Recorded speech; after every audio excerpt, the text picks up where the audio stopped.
जय हिंद। स्वागत है आज की खूबसूरत सी क्लास में। आज हम देखेंगे औद्योगिकरण का युग। अब औद्योगिकरण का युग क्या होता है, मोटे तौर पे हम समझते हैं औद्योगिकरण का क्या मतलब होता है।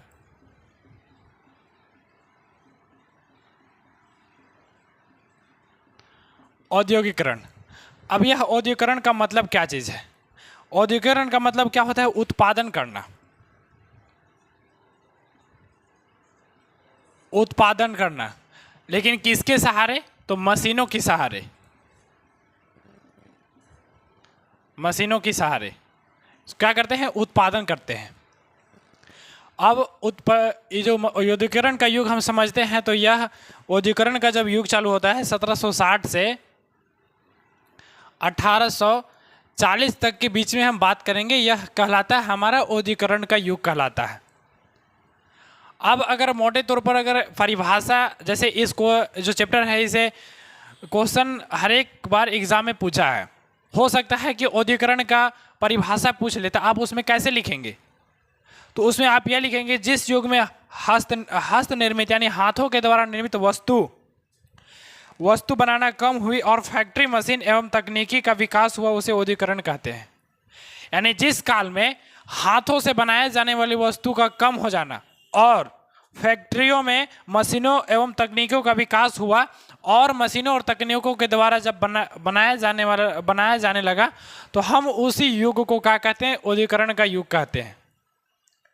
अब जैसा कि हम अभी जाने कि औद्योगिकरण का युग जो होता है, औद्योगिकरण का जो युग है 1760 से 1840 के बीच तक को औद्योगिकरण का युग कहा जाता है, जो मनुष्य के लिए खेल परिवर्तन के नियम के जैसा था। अब जैसे औद्योगिकरण का युग क्या है, खेल परिवर्तन। जैसे अब हम जान रहे हैं, जब बस आप देखिएगा, जब गाँव में बच्चे गुल्ली डंडा खेलते हैं, अगर वहीं शहर में चल जाए तो क्रिकेट खेलना स्टार्ट कर देते हैं, तो फुटबॉल कोई खेलते हैं। लेकिन गांव में हम लोग ये जो होता है ना, कंचा बोलते हैं, ये इसे खेलते थे। इसी प्रकार वो औद्योगिकरण का युग जो है वो एक मतलब खेल परिवर्तन के जैसा था, समझे। अब हम पूर्व औद्योगिकरण के बारे में समझते हैं कि इससे पहले क्या था। जब वहाँ विश्व बाजार में व्यापार तो हुआ करता था, हम जैसे जान रहे हैं कि 1760 से 1840 के बीच को औद्योगिकरण का युग कहा जाता है। लेकिन इससे भी पहले कोई समय होगा ना, जो इससे पहले समय होगा उसी को बोलते हैं पूर्व औद्योगिकरण। ठीक है, तो उसके बारे में समझिए, पूर्व औद्योगिकरण क्या चीज होता है। पूर्व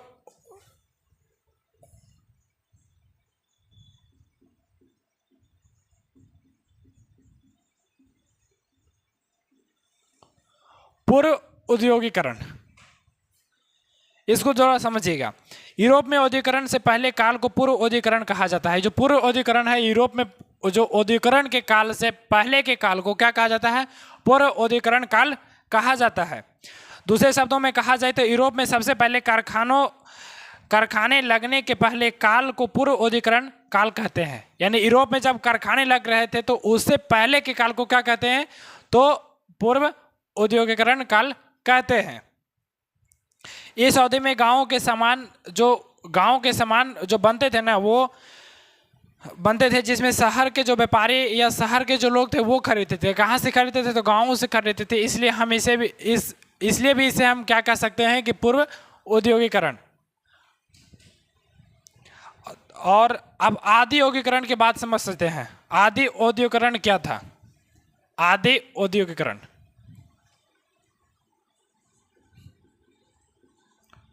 जैसे हम समझते हैं ना कि आदि मानव यानी पहले के मानव को क्या कहते हैं, आदि मानव। जो इस तरह के जिसमें खाना बदोश, यानी उनका मुख्य उद्देश्य था खाना, मतलब जानवरों की भांति अपना पेट भरना था। यानी उसे जीडीपी से कोई मतलब नहीं था, क्या जीडीपी है क्या है कुछ है, वह कोई मतलब नहीं था। उस समय के मानव को क्या कहते हैं, आदि मानव। यानी उस समय भी क्या होगा, औद्योगिकरण होगा। औद्योगिकरण का हम युग सिंधु सभ्यता में देखते हैं। सिंधु सभ्यता में हमें देखने को मिलता है, जब ताम्र का खोज होता है, इसके बाद यानी पूरा पाषाण काल के बाद जैसे सिंधु सभ्यता था, उसमें हम देखते हैं कि यह क्या औद्योगिकरण का युग कहलाता है। तो वही बात आती है कि आदि औद्योगिकरण क्या था, उसके बारे में समझिए। तरह से इंग्लैंड और यूरोप के फैक्ट्रियों की स्थान से भी पहले ही अंतर्राष्ट्रीय बाजार के लिए जो यूरोप और इंग्लैंड, यानी इंग्लैंड बेसिकली किसका बात हो रहा है? इंग्लैंड का बात हो रहा है। और पूरा यूरोप, यूरोप क्या है? कॉन्टिनेंट्स है। उस समय में जब फैक्ट्रियां वहाँ पे नहीं, फैक्ट्रियों की स्थापना नहीं हुई थी, उससे पहले वहाँ के बाज़ारों में क्या होता था? बड़े पैमाने पर औद्योगिक उत्पादन होने लगा था। जो औद्योगिक उत्पादन है उस तरह से उत्पादन को होने लगा था। यह उत्पादन फैक्ट्रियों में नहीं होता था। बहुत सारे इतिहासकारों औद्योगिकरण के चरण को, यानी उस औद्योगिकरण के चरण को क्या कहते हैं? आदि औद्योगिकरण कहते हैं। समझे? अब आगे देखते हैं।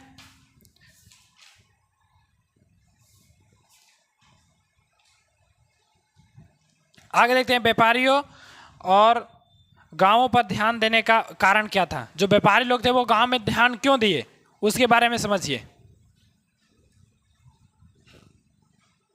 व्यापारियों को गांव में ध्यान देने का कारण क्या था?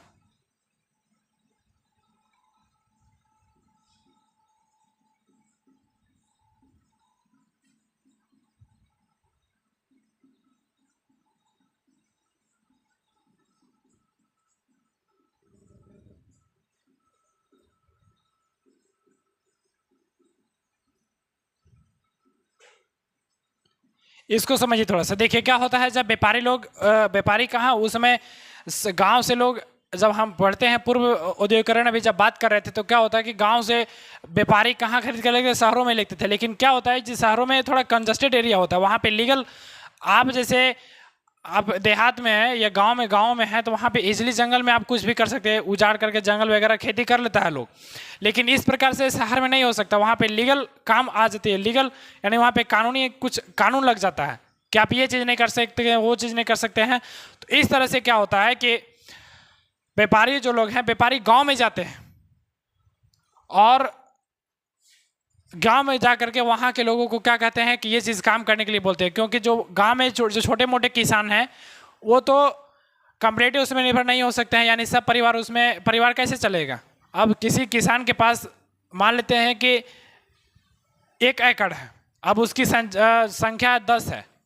अब 10 में 1 एकड़ का ज़िंदगी कैसे चलेगा? नहीं चलेगा। तो इसी में से क्या करेगा, कुछ लोग काम करने लगे और कुछ खेती में, खेती यानी इसी में लग गए। तो वो जो व्यापारी लोग थे यानी इस तरह से गांव में ध्यान दिए थे। ठीक है। शहरों में ट्रेड और क्राफ्ट गिल्ड बहुत शक्तिशाली होते थे। जो गिल्ड यानी लीगल थे वो बहुत शक्तिशाली होते थे। इस प्रकार के संगठन प्रतिस्पर्धा और कीमतों पर अपना नियंत्रण रखते थे। वे नए लोगों को बाजार में काम शुरू करने से भी रोकते थे। जो नए लोग, अगर कोई लोग हैं, अब वो जाके शहर में चाहेंगे कि बाजार करना, तो वो लोग उन्हें रोकते थे। तो इस कारण से भी व्यापारी लोग क्या गांव में तक पहुंचे और शहरों में नया व्यवसाय शुरू करना मुश्किल होना था, इसलिए गांव की ओर मूव करना पसंद करने लगे या पसंद किए। समझ में आ रहा है? अब हम देखेंगे स्टेपलर क्या है। स्टेपलर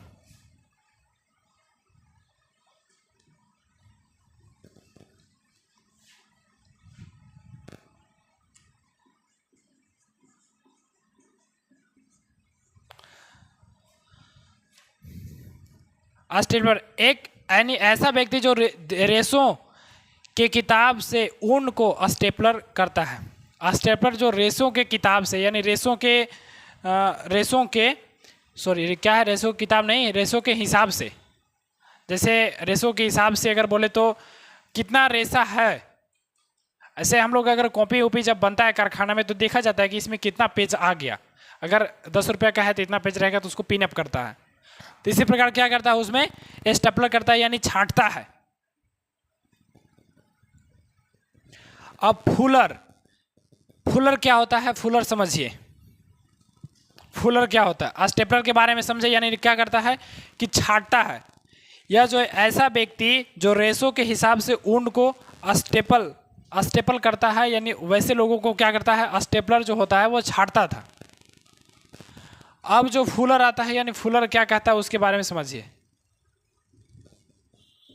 फुलर ऐसे व्यक्ति जो फूल करता, यानी चुट्टों के सहारे कपड़े को समेटता है, यानी जो उसमें बेसिकली हो क्या रहा था, ऊनों से ही कपड़े बनाए जा रहे थे। तो जितना भी हम इस विषय में बात करेंगे तो या तो धातु के बारे में बात करेंगे या कपड़ों के बारे में बात करेंगे। तो फूल यानी फूलर वही होता है, ऐसा व्यक्ति जो फूलर क्या होता है, ऐसा व्यक्ति जो फूल करता है। नहीं, जब कोई वस्तु या किसी भी चीज़ को एक फूल करने की सीमा रहती है कि आपको इतना पैसा में इतना ही चीज़ देना है, तो उसको जो फूल करता है या चुनौतियों के सहारे कपड़े को समेटता है। से कपड़े क्या होते हैं, अब बिना रहा है, उसको वैसे नहीं रहेगा, उसको समटा जाएगा, समटना पड़ेगा, तो उसे क्या कहते हैं, फुलर कहते हैं। अब एक आता है कार्डिंग। कार्डिंग वह प्रक्रिया जिसमें कपास या ऊन आदि रेशों को कताई के लिए तैयार किया जाता है, उसे कार्डिंग कहते हैं। कार्डिंग यानी वह प्रक्रिया था जो रेशों या ऊनों को कताई के लिए यानी काटने के लिए तैयार किया जाता था, उसे कार्डिंग कहते हैं। तो ये जो तीन जो हम पता है, या स्टेपलर, फुलर और कार्डिंग। कार्डिंग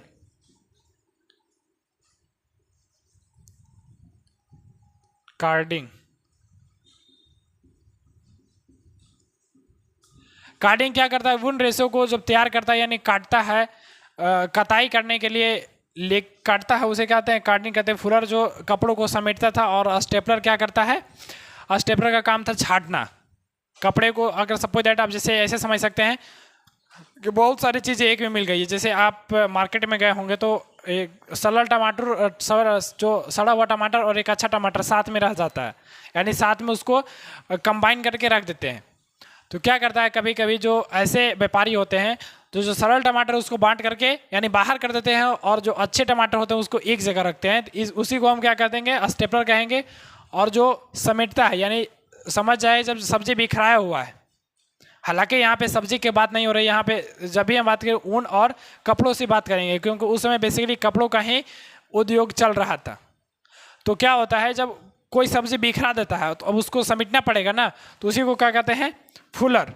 और कार्डिंग क्या कहता है, कार्डिंग कपड़ा या ऊन आदि रेशों को क्या करता है, कताई के लिए तैयार करता है। कपड़ा या आदि यानी ऊन रेशों के लिए क्या करता है, कटाई करने के लिए तैयार करता है, उसे कार्डिंग कहते हैं। अब समझिए कि कारखानों की शुरुआत कैसे होती है, कारखानों का उदय। अगला जो टॉपिक रहेगा कारखानों का उदय।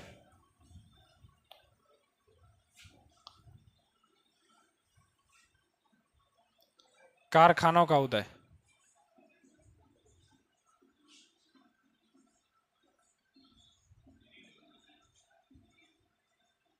उदय या इसको शुरुआत भी कह सकते हैं।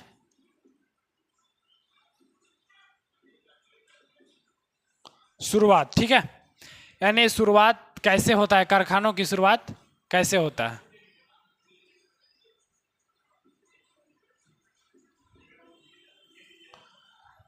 कारखानों की शुरुआत कैसे होता है या कारखानों का उदय कैसे होता है, उसके बारे में हम अभी समझेंगे। देखिए, सबसे पहले इंग्लैंड में कारखाने 1730 के दशक में बनना शुरू हो गए थे। कारखाने जो है इंग्लैंड में, कारखानों का युग कब आता है, 1760 में आता है। लेकिन इंग्लैंड में क्या होता है, इंग्लैंड में जो होता है 1730 में, 1730 में क्या होता है, कारखाना बनना स्टार्ट हो जाते हैं। 18वीं सदी के आखिर तक पूरे इंग्लैंड के जगहों में कारखाने दिखने लगते हैं। 18वीं सदी जब आता है, 18वीं सदी तक इंग्लैंड के पूरे शहरों में कारखाना हमें दिखने लगते हैं। समझिए, इन नए युग का पहला प्रतीक कपास था, यानी उस समय तो बेसिकली कपास हुआ करता था, यानी जो नया युग आ रहा था उसका पहला प्रतीक क्या था, कपास था। जो पहला प्रतीक था कपास था। 19वीं सदी में आखिर में कपास उत्पादन भारी बढ़ोतरी हुई। जब 19वीं सदी आता है तो 19वीं सदी में कपास की वृद्धि यानी कपास के उत्पादन में भारी वृद्धि होती है। जिस चीज़ का डिमांड होता है उसका मतलब उत्पादन अधिक होता है। तो 18वीं यानी 19वीं सदी के जब बात आती है तो 19वीं सदी में कपास उत्पादन में भारी बढ़ोतरी हो गई। 1960 में ब्रिटेन में 2 पॉइंट यानी 1760 की बात कर रहे हैं, 1760 1760 में इंग्लैंड में जो होता है 2.5 मिलियन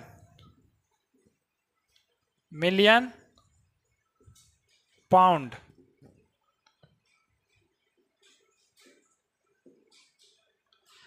पाउंड का कपास आया। देखिए 1760 की जब बात आती है, 1760 में हम ब्रिटेन की बात करते हैं जिसे इंग्लैंड में बोला जाता है, या उसमें 3 कंट्री मिला करके यूके बनता है। जब हम यूरोप में राष्ट्रवाद का उदय बता रहे थे तो तुम्हें समझाएं कि यूके कैसे बना है। तो क्या होता है कि 1760 में 2.5 मिलियन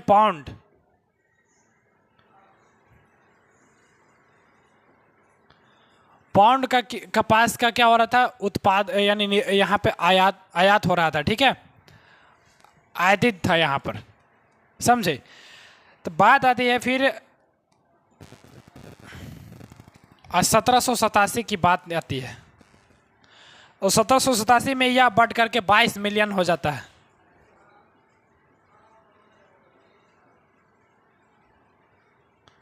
तो 1787 में क्या होता है, जो कपास का आयातित था यह 22 मिलियन हो जाता है पाउंड, यानी 22 मिलियन पाउंड हो जाता है। अब समझिए कि कितना ज़्यादा वृद्धि कर रहा था। इससे आगे हम अगर देखेंगे तो लोहा, अयस्क और लो स्टील वाला में और भी वृद्धि हुआ। कपास का तो दुगना हो गया था, यहाँ पे 22 मिलियन हो रहा है ना, वो 87 मिलियन डायरेक्ट हो गया था, सॉरी 77 मिलियन हो गया था। ठीक है, तो हम देखेंगे तो यानी औद्योगिकरण में क्या कैसी रफ्तार पकड़ी, यानी कारखानों से क्या क्या लाभ हुए उसके बारे में हम देखेंगे। कारखानों से लाभ,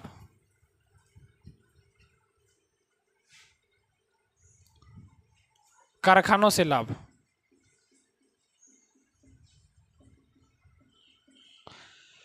तो कारखानों के खुलने से कई फायदे होते हैं। जब कारखाने खुलते हैं तो उसके कई फायदे होते हैं, जैसे मजदूरों को आमतौर पे जितना काम हो रहा है उससे अधिक काम हो जाता है। और मजदूर क्या होते हैं, यानी श्रमिकों में कार्य कुशलता आती है, कार्य को जल्दी करने की कुशलता आती है। सपोज दैट जब अगर कोई काम 5 कपड़ा एक दिन में अगर कोई बिन रहा है, हालांकि 5 तो नहीं बिन सकेंगे, लेकिन हम सपोज मान लिए हैं कि 5 कपड़ा एक दिन में बुन रहा है, लेकिन अगर जब मशीनीकरण होता है, जब औद्योगिकरण हो जाता है, मशीन जब आ जाती है, तो क्या होता है कि हो सकता है 10 कपड़ा एक दिन में एक मजदूर करे। तो इस प्रकार मजदूरों की कार्य कुशलता बढ़ जाती है। कई मशीनों की सहायता से प्रति श्रमिक अधिक मात्रा में और बेहतर उत्पादन जो बनने लगते हैं। जो प्रोडक्ट बन रहे थे वो मशीनों की सहायता से अच्छे बनने लगते हैं। यानी जब मशीनीकरण आया, जब मशीन आए तो अच्छे कपड़े बनने लगे।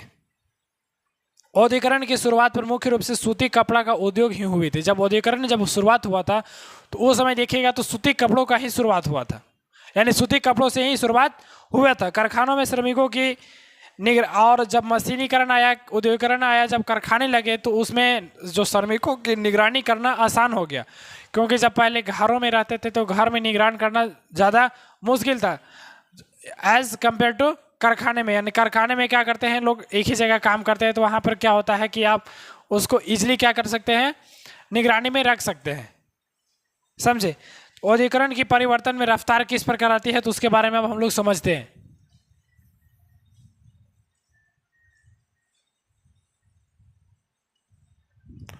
औद्योगिकरण में रफ्तार,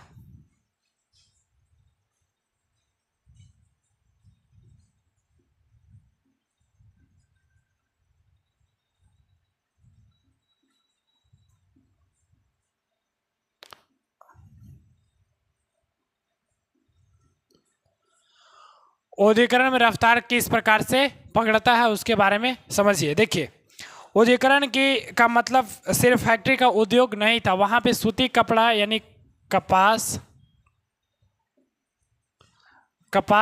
सूती वस्त्र से नहीं, बल्कि वहाँ पर क्या भी थे, यानी लोह व स्टील भी आ गए थे, बल्कि वहाँ पे लोह व स्टील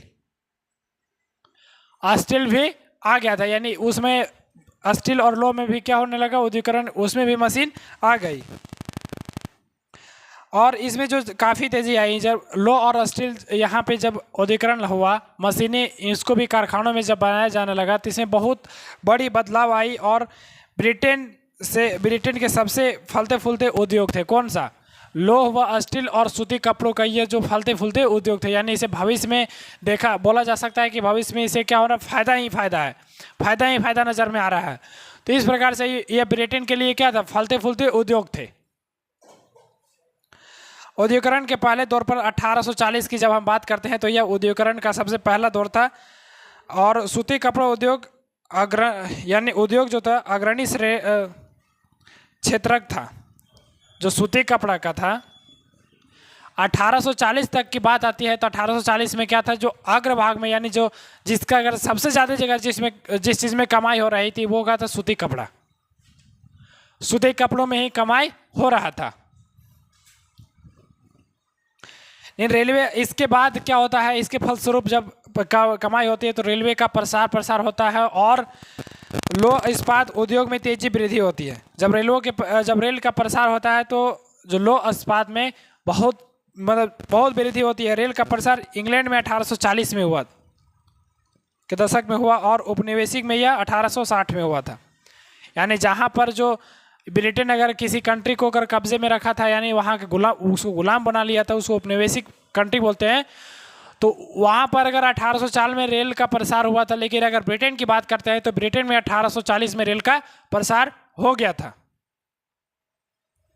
अब जब बात आती है 1863 आते आते जो 1873 आते थे, जो यह लो और स्टील का जो धंधा है, या धंधा जो इसको धंधा ही कह सकते हैं या उत्पादन कह सकते हैं, तो उत्पादन जो है 77 मिलियन पाउंड का हो गया था।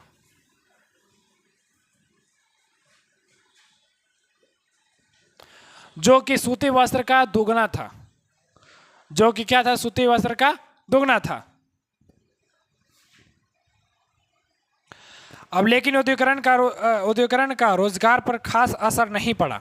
जब औद्योगिकरण आया तो रोजगार पर भी खास असर नहीं पड़ा। ऐसा असर क्यों नहीं पड़ा? क्योंकि देखिए औद्योगिकरण में कोई एक सीमा में यानी एक सीजन वहाँ पे काम होता था। तो वहाँ पे सीजनल यानी 19वीं सदी के अंत तक पूरे कामगारों का 20% से भी कम तकनीक रूप से उन्नति उद्योग क्षेत्र में यानी नियोजित था। 20% से 19वीं शताब्दी की बात हो रही है। कब की बात हो रही है? 19वीं शताब्दी में। और यहाँ पर जो 20% से कम जो लोग हैं, इसमें यह कम्प्लीटली औद्योगिकरण में निर्भर हो पाए थे। ऐसा क्यों? कारण क्या था? क्योंकि सीजनली काम हुआ करता था। सीजनली होने के कारण फिर उसे और मजदूर भी क्या होता है ना, मजदूर ही सस्ते वेतन में मजदूर मिल जाते थे, जिसका वजह से क्या होता है कि 20% से कम 19वीं सदी तक औद्योगिकरण का प्रचलन हमें कम देखने को मिलती है। इससे यह पता चलता है कि नए उद्योग प्रारंभिक यानी जो नया उद्योग है वो परंपरा जो उसमें बना हुआ था, उसमें नए उद्योग में वो हावी नहीं हो पा रहा था। यहाँ यानी वो परंपरा ही चल रहा था। परंपरा के चलते क्या होता है, 20% से कम ही रह पाता है। लेकिन फिर जो नए उद्योगपति है वो परंपरा उद्योगपति क्यों नहीं ले सके? यानी जो नए उद्योगपति जो थे वो परंपरागत जो उद्योगों की जगह क्यों नहीं ले सके? जो नए उद्योग थे, देखिए समझिए, ये थोड़ा सा समझने वाला फैक्टर आ जाता है, क्यों नहीं ले सके, ऐसा दिमाग को लगाना पड़ेगा इसमें। जब हम बात करते हैं कि जो नए उद्योगपति थे,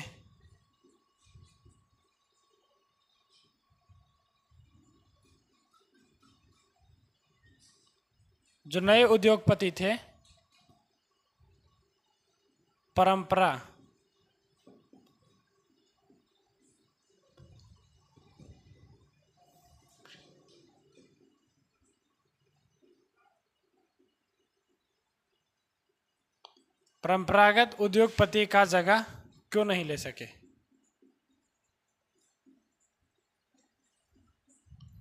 क्यों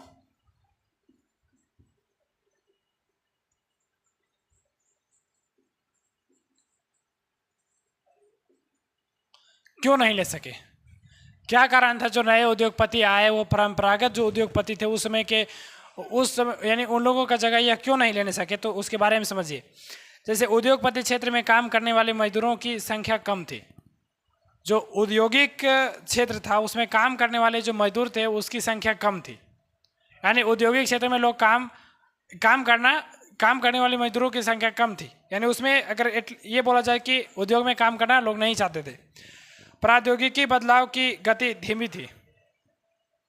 प्रौद्योगिकी जो बदलाव होता है कि मशीनों में बदलाव, कि उद्योग में किस तरह से बदलाव किया जाए, तो उसमें गति जो धीमी थी। कपड़ा उद्योग एक गतिशील उद्योग था। कपड़ा उद्योग जो है यह एक गतिशील उद्योग था। प्रौद्योगिकी काफ़ी महंगी थी, यानी जो अच्छे मशीन थे, जो अच्छे काम करने वाले मशीन थे वो काफ़ी महंगे थे। फिर देखते हैं कि उत्पादन का एक बड़ा भाग कारखानों की बजाय गृह उद्योग से पूरा होता था। जो कारखाने का एक भाग जो है गृह उद्योग,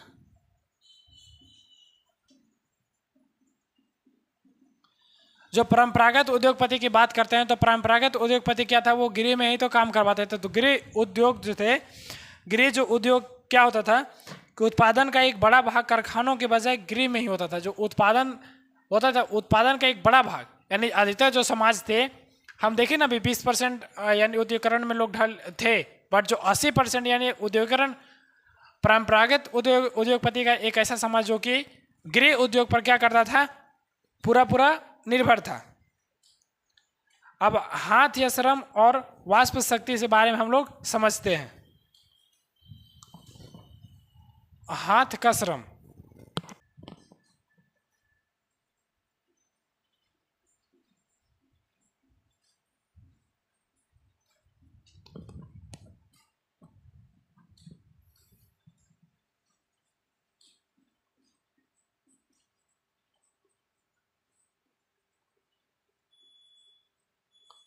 यानी हाथ का श्रम और वाष्प शक्ति क्या था उसके बारे में हम लोग समझते हैं। देखिए उस जमाने में, किस जमाने की बात हो रही है, यानी 18वीं व 19वीं शताब्दी की बात हो रही है। यानी उस जमाने में क्या होता था, श्रमिकों की कोई कमी नहीं होती थी।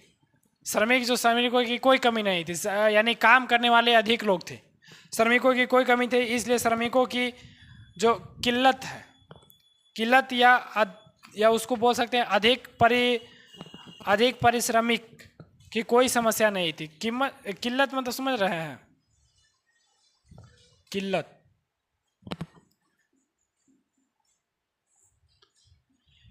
मतलब जो काम करने वाले जो श्रमिक हैं, जैसे अभी यूपी बिहार झारखंड से लोग बड़ी एकदम रेलगाड़ियों में भर के जो श्रमिक गुजरात केरल तमिलनाडु आंध्र प्रदेश से जा रहे हैं ना, तो उस टाइम भी क्या था कि यूरोप में किल्लत यानी जो श्रमिक लोग थे, मजदूर लोग थे, उनकी कमी नहीं थी। वो भी सस्ते दामों में काम करने के लिए तैयार थे।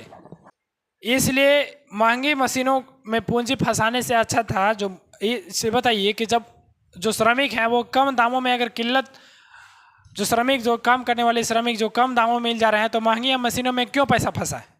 पैसा फंसाने का रीज़न क्या है? पैसा फंसाएंगे वहाँ पर जहाँ पे उसका कुछ हमें इंटरेस्ट दिखे कि यहाँ से नहीं, हमें कुछ यहाँ से मिल सकता है, भविष्य में यहाँ से कुछ मिल सकता है, तो उसमें पैसा फंसाना चाहिए।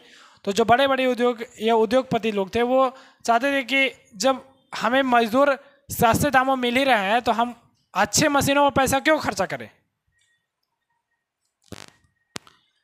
अपेक्षा श्रमिकों को काम लेना ही बेहतर समझा जाता था, यानी मशीन से बनी चीज़ें एक ही जैसी चीज़ें होती थी। जैसे देखिए जब भी मशीन अगर छापेगी ना, तो मशीन उस समय यानी हाथ का श्रम और वाष्प शक्ति क्या था उसके बारे में देखिए। जब मशीन छापेगा तो 500 समझिए 500 जीन्स छापा, तो 500 जीन्स जो छापेगा एक ही कलर का छापेगा, एक ही साइज का छापेगा, एक ही साइज का बनाएगा। लेकिन अगर 500 मजदूर काम करते हैं तो 500 मजदूर 500 रकम का काम करेंगे। 500 मजदूर जो 500 रकम का बनाएंगे। और जब हम बात करते हैं कि वे हाथ से बनी चीज़ों की गुणवत्ता और सुंदरता का मुकाबला नहीं कर सकती थी। जो हाथ से चीज़ें बनती थी उसकी जो मुकाबला है वो मशीनों वाली कपड़े उसकी मुकाबला नहीं कर सकती थी। और उसे उच्च वर्ग के लोग हाथ से बनी हुई चीज़ों को अधिक पसंद करते थे। और जिस आप ये ध्यान दीजिएगा कि जब उच्च वर्ग के लोग उसी को पसंद कर रहे हैं जो हाथ से बने हुए हैं, तो मशीनों का फिर विकास कैसे होगा? अभी जो लोग हैं अच्छे पैसे खासे वाले लोग हैं जो हमारी संस्कृति को बर्बाद कर रहे हैं। अब जिससे क्या होता है कि जो उच्च वर्ग के लोग नहीं भी हैं वो सोचते हैं कि जब वो बड़े लोग अगर ऐसे कहन करके रह सकते हैं तो हम लोग क्यों नहीं रह सकते हैं। तो बस हम एक यही बात पूछना सकते हैं कि जितने भी लोग अगर ये हमारी संस्कृति को बर्बाद करने में लगे हुए हैं, जो फाटल जीन्स और हाफ पैंट में निकल जाते हैं, आप कभी आईएएस के इंटरव्यू में जाके देखिएगा, काहे नहीं जाते हैं उससे से? वैसे नहीं जाते हैं ना। तो जो वहाँ के बड़े लोग थे, कहाँ के? ब्रिटेन के। आप ब्रिटेन के जो बड़े लोग थे वो हाथों से बनाए हुए कपड़ों को ही पसंद करते थे। मशीनों में जो मशीनों में बनाई जाती थी कपड़ा, उसको नहीं पसंद करते थे। लेकिन 19वीं सदी में अमेरिका में स्थिति कुछ अलग थी, स्थिति अलग थी। वहाँ पर श्रमिकों की कमी होने, जब अमेरिका की बात करते हैं यानी 19वीं सदी में, 19वीं सदी में अमेरिका का स्थिति ही कुछ अलग था। वहाँ पर श्रमिक नहीं थे। अब श्रमिक नहीं थे तो मशीनों की आवश्यकता है भाई। अब मशीनों की आवश्यकता है क्योंकि कम श्रमिक में ही मशीनों से काम लिया जा सकता है। वहाँ पर श्रमिकों की कमी होने के कारण मशीनीकरण की एकमात्र रास्ता बचा था। यानी अमेरिका में जब कम होता है क्या चीज़, जब श्रमिक कम हो जाते हैं तो वहाँ एकमात्र रास्ता क्या बच जाता है कि मशीनीकरण। यानी मशीनीकरण ही एकमात्र रास्ता बच जाता है जिसके थ्रू क्या कर सकता है, अधिक उत्पादन किया जा सकता है या उसे विकास किया जा सकता है। अब देखिए कि जब बात आती है 19वीं शताब्दी में यूरोप में उद्योगपति मशीनों की अपेक्षा हाथ के श्रम को अधिक पसंद क्यों करते थे, उसके पीछे कारण क्या था? टॉपिक लिख देते हैं, क्या टॉपिक है?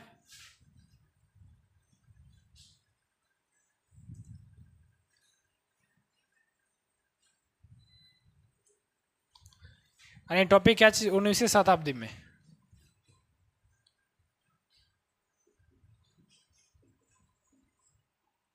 उन्नीसवीं शताब्दी में यूरोप में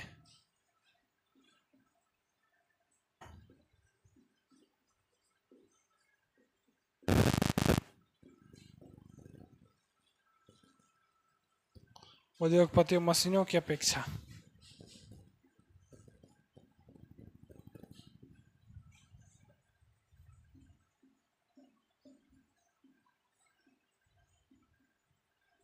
हाथ के श्रम, या आप इसको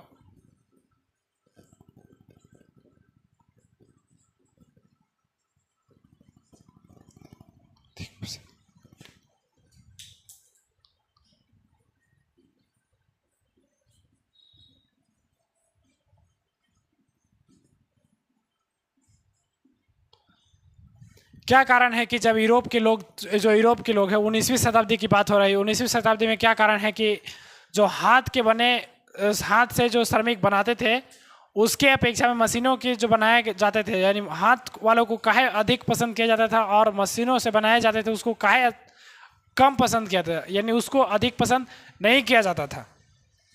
तो समझिए, ब्रिटेन में उद्योगपतियों को मानव श्रमिक की कोई कमी नहीं थी। यानी जब ब्रिटेन की बात करते हैं, कहाँ की? ब्रिटेन की। ब्रिटेन में जो काम करने वाले श्रमिक थे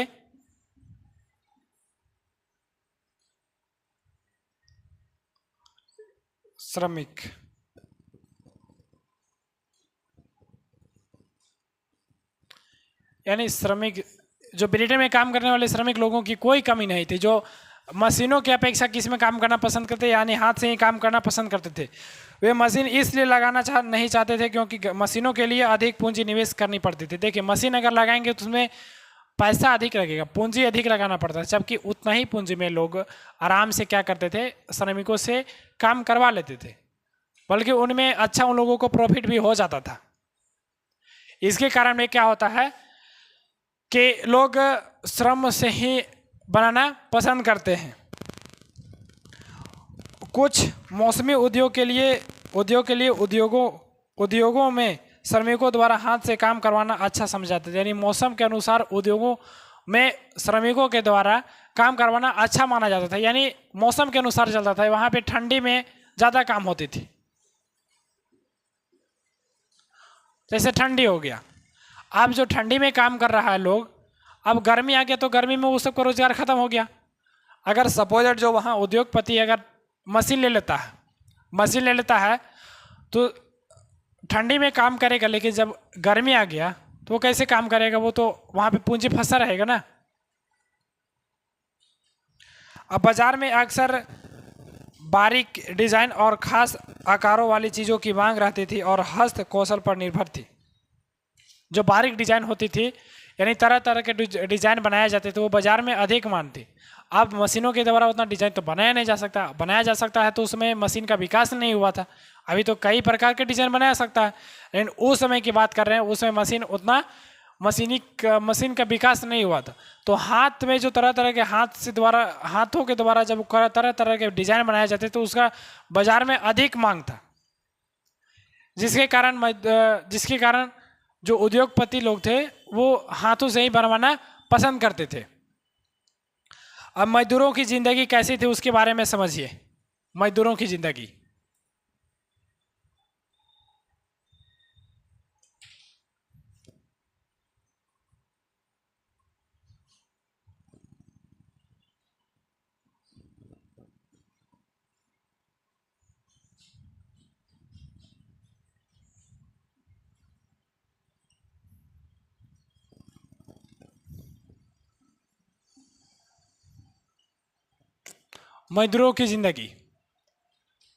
मजदूरों की जिंदगी उस समय कैसी थी उसके बारे में समझिए। देखिए, कुल मिलाकर मजदूरों का जीवन दयनीय था। अगर हम पूरा ओवरऑल देखें तो मजदूरों का जीवन कैसा था, यानी मजदूरों का जीवन जो था दयनीय था। मजदूरों के जीवन कोई सही नहीं था। श्रम की बहुतायत की वजह से नौकरियों में भारी कमी थी।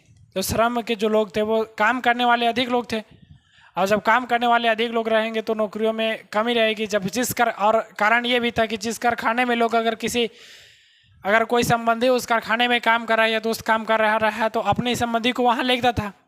अब जब वो लोग अगर बाहर जाते थे तो उन्हें कई दिनों तक जो होते ना कि रुकने के लिए, जैसे अगर किन्हीं का घर द्वार नहीं होता तो उन्हें रुकने के लिए जगह बनाया जाता था, तो उस स्थान में भी लोग रहते थे कई दिनों तक। अगर काम की खोज में जाते थे यहाँ तक रहते थे। अगर एक जो मौसमी के अनुसार जो कारखानों में काम होता था तो मौसम खत्म हो जाने के बाद कई लोग तो अपने गांव चले जाते थे, लेकिन कई लोग कम वेतन में ही वहाँ काम करना चाहते थे और वहीं यानी उन्हीं शहरों में काम करते थे। तो मजदूरों का कुल मिलाकर के जो जीवन था वो क्या था, दयनीय स्थिति था। अब सिंपिंग जैनी समझेंगे। सिंपिंग जैनी क्या है? सिंपिंग जैनी यानी वहाँ पे लोग रुकते थे। एक सूत काटने वाली मशीन जो जेम्स हर किरवजिस द्वारा 1764 में बनाई गई थी। देखिए, सिंपिंग जैनी, जिसका नाम सिंपिंग जैनी का इसका बहुत इंटरेस्टिंग है, थोड़ा सा इसमें पूछा जा सकता है आप लोग से।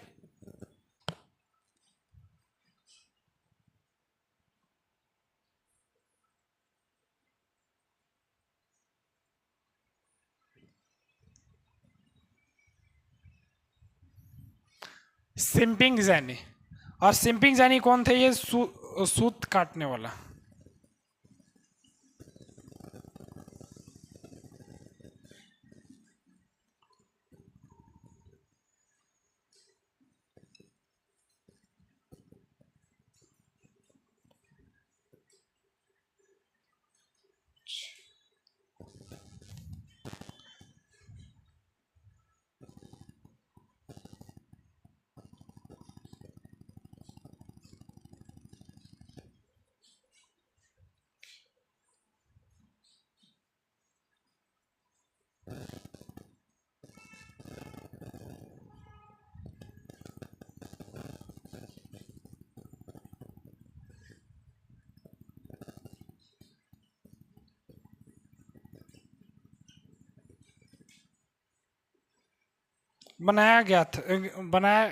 बनाई गई थी। बनाई गई थी। देखिए, जो सिंपिंग जैनी थे ये कौन थे, यानी सूत काटने वाला, जो सूत काटने वाले मशीन, जो जेम्स हर जीवजली वर्ष के द्वारा क्या बनाया गया था, एक 1764 में मशीन बनाया गया था जो क्या करता था, सूत काटता था। उसी को क्या कहते हैं, सिंपिंग जैनी उसी को कहते हैं। ठीक है, अब सिंपिंग जैनी मशीन व विरोध, इसका विरोध क्यों होता है उसके बारे में समझिए। सिंपिंग जैनी मशीनों का विरोध,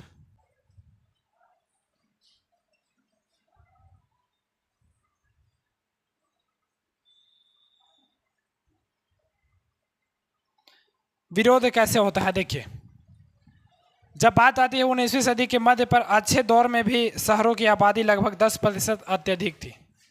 अच्छे दौर में भी 10% जो क्या था, शहरों की आबादी क्या थी, अत्यधिक गरीब हुआ करता था। शहरों में भी 10% गरीब थे लोग, यानी ये लोग गरीब हुआ करते थे। कहाँ पर, शहरों में भी ये लोग गरीब थे। आर्थिक मंदी के दौर में बेरोजगारी बढ़कर, जो आर्थिक मंदी था ना, आर्थिक मंदी 1834 में हम लोग देखे थे, तो उसमें 35% से बढ़कर क्या कितना हो गया था, 75% तक हो गया था, 70-75 तक यानी बढ़ करके हो गया था। बेरोजगारी की आशंका की वजह से मजदूर कई प्रौद्योगिकी के चिढ़ने लगे। जब उन उद्योग में सिंपिंग यानी मशीन का इस्तेमाल शुरू किया गया तो मशीन में पर हमला करने लगी। यानी सिंपिंग यानी मशीन क्या था कि मशीन बनाया गया था, और उस मशीन के द्वारा क्या होता है, वहाँ पर जैसे लोग काम कर रहे थे तो उन्हें रोजगार मिला था, लेकिन मशीनों के द्वारा जब काम किया जाने लगा तो उसका विरोध करता है, यानी पत्थरों से उस पर क्या हमला कर दिया जाता है। 1840 के दशक के बाद रोजगार के अवसरों में वृद्धि हुई, क्योंकि सड़कों को चौड़ा किया जाने लगा। 1840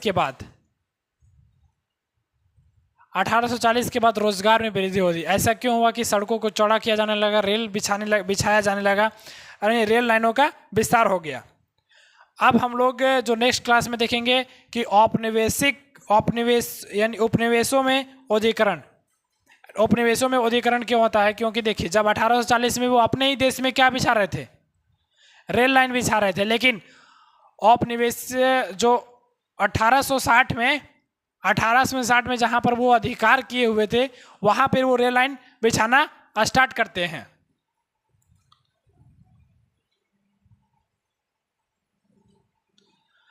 कितना बिछाना स्टार्ट करते हैं, 1860 में वहाँ पे वो रेल लाइन बिछाना स्टार्ट कर देते हैं।